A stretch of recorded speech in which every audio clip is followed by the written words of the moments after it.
What is going on, everybody? It's your boy John, and welcome back to Gearbox. So, first things first, two things actually. First off, I hope everyone had a Merry Christmas, Happy New Year. I know I did. I was all over the place: Ohio, Georgia, Florida, etc. But we're back now. And second is thank you guys so much for the support on the last video I did around my gun collection, or if you want to call it a collection or whatever. We just hit 4,000 views on that video, and it was probably posted 2 weeks ago. Which, for reference, my other most viewed video ever is the first video I put out, which are the 5 things I hate about the WRX, and that is at 4,200 views. So, thank you guys so much for the support. Got a lot of people subscribing, a lot of people hitting the like button, so that's phenomenal. Just wanted to throw that out there. That's huge. That meant a lot to me for sure. But kind of on the same note as last video, I wanted to do something a little bit different. I know I kind of foreshadowed this in the last video as well. But today I really wanted to focus on my flight simulator setup. So I've got it right here, kind of not fully configured as far as actually doing a flight. But I wanted to show you guys kind of what we're working with. So I guess to start out, let's talk about the PC. So prior to doing this, I had no idea at all about building a PC, what's needed. I mean, I had some sort of understanding, but not much. Now, luckily, I work with computer engineers, and we actually kind of Frankensteined a little bit of this. I bought a new processor and motherboard, as you can see that jank setup down there for my rudder pedals, but put a whole bunch of stuff on there and works great. I mean, really with this type of stuff, graphics cards are huge, and I have a really, really beefy graphics card. I've had zero problems with frame rate or anything like that. And then we have the Red Dragon keyboard here and Red Dragon mouse, and then Red Dragon headphones and speaker. So, I mean, this all came in a bundle. I didn't go super expensive or anything on that because I really wanted to put my money into kind of the auxiliary deals here, which we're going to get into. So, just a disclaimer here, I built this setup specifically for Microsoft Flight Simulator 2020. I grew up playing Microsoft Flight Sim all the time, and when I saw that they were coming out with a new game, I was like, I have to do this, not only for childhood memories, but also because I don't get to do a lot of flying. Now, I'm hoping to change that here this year. I guess you could say that is my New Year's resolution, is to do more flying. However, this is a phenomenal way to just kind of keep yourself sharp, stick and rudder skills, communication. You can do a third-party add-on for live ATC and whatnot. And then obviously navigation, filing, VFR flight plans, IFR flight plans, just all that sort of stuff. And even to the point of you can set it up to have an engine failure or gear failure or whatever. So you can really kind of immerse yourself into not only just flying and sightseeing, because you can literally do the entire world on this game, but also more of the, kind of piloty things, if that makes sense. Now, the reason I say that is I've recently, as of maybe 6 months ago, also downloaded DCS World on this PC.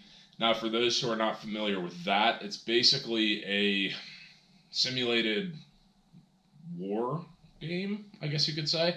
The vast majority of which is focused on planes. So right now, and they're like 1-to-1 scale, they're very, very complex. It took me probably 20 hours of time in the game before I got my first kill. I mean, very, very difficult.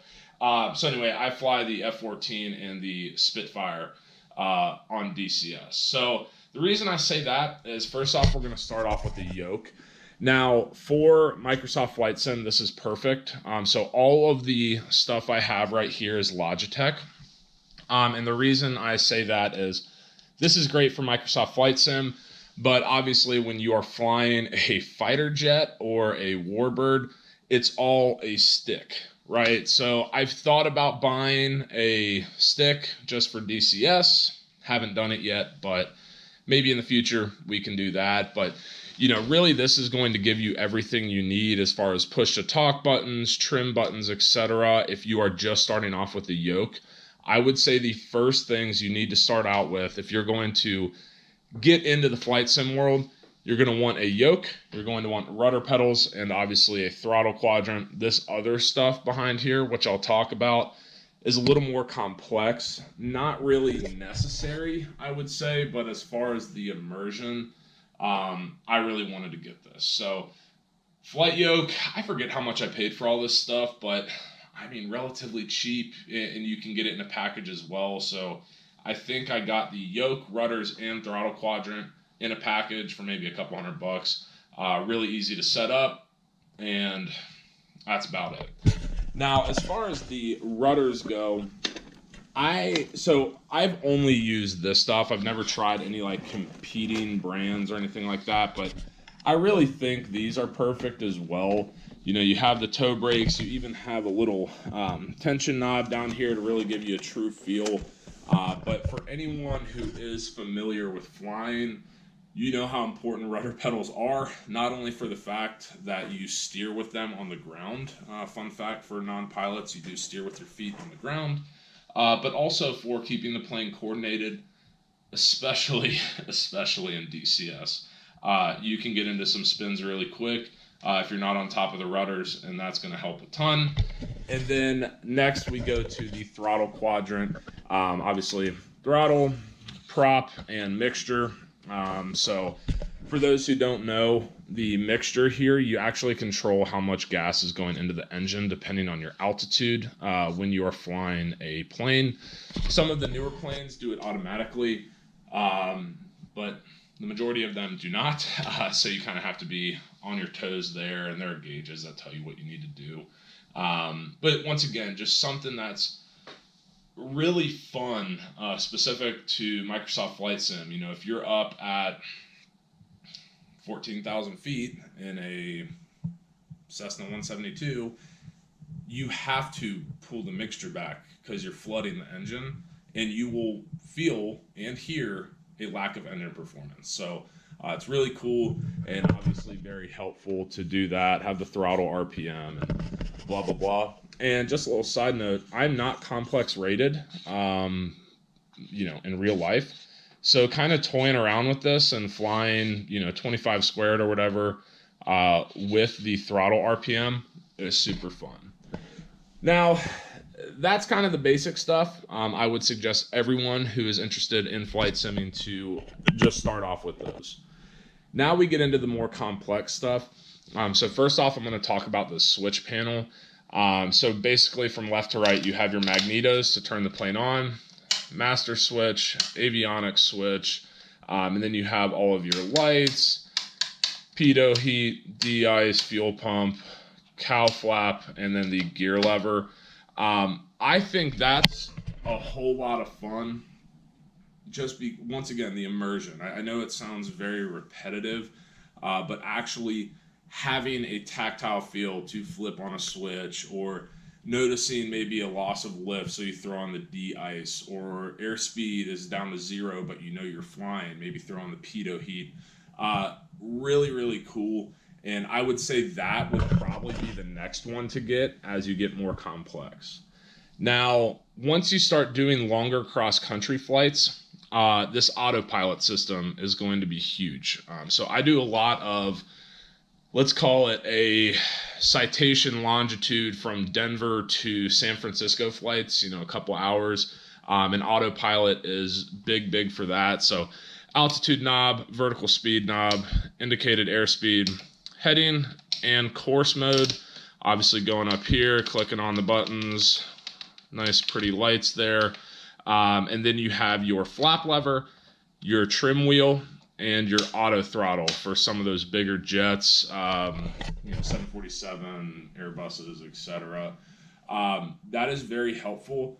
once again, before I started flight simming, I never really had any true experience flying with an autopilot. Since I've been doing this, I've been up flying a handful of times with people who were using their autopilot, and I was able to help them dial stuff in or change it from nav mode to heading mode, etc. Just because of flight sim. So not only is this just a fun game, but it's pretty real world. I mean, for however you use it, right? If you're gonna go yank and bank a 747, maybe not super realistic. If you want to practice stall recovery or spin recovery or short field takeoff, etc., this is a very, very helpful tool. Now, for the last bit here, this is the radio setup. Now, really in flight sim, you don't have live ATC. You basically press a button and they respond to you. I wish that was different. I wish there was some sort of voice recognition for Cessna 5 Foxtrot November is left downwind runway 23, etc. Or, Cessna 5 Foxtrot November is taxiing via Alpha Bravo Charlie to parking. I wish that was a part of it, but it's not. Now, the reason I decided to get this is there is a third-party system called VATSIM. Now, these are real people that volunteer and basically run air traffic control just like a normal air traffic controller would. They're constantly giving you frequencies to change to, transponder codes, etc.